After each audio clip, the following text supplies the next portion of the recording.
اہم خبر، chairman P T I کی سزا کے خلاف اپیل اور رہائی کی درخواست سماعت کے لیے مقرر۔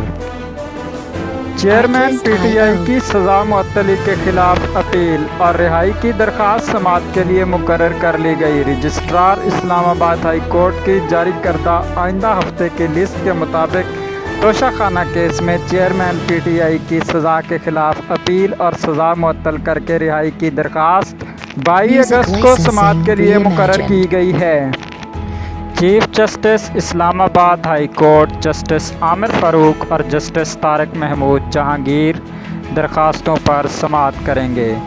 ہر وقت باخبر رہنے کے لیے دیکھتے رہیے علم اسٹوڈیو 99۔ اگر آپ اس طرح کی مزید ویڈیو دیکھنا چاہتے ہیں تو بیل آئیکن کے بٹن کو پریس کرنا مت بھولیے گا اور اس کے ساتھ ساتھ ویڈیو کو لائک، شیئر اور سبسکرائب بھی کریں۔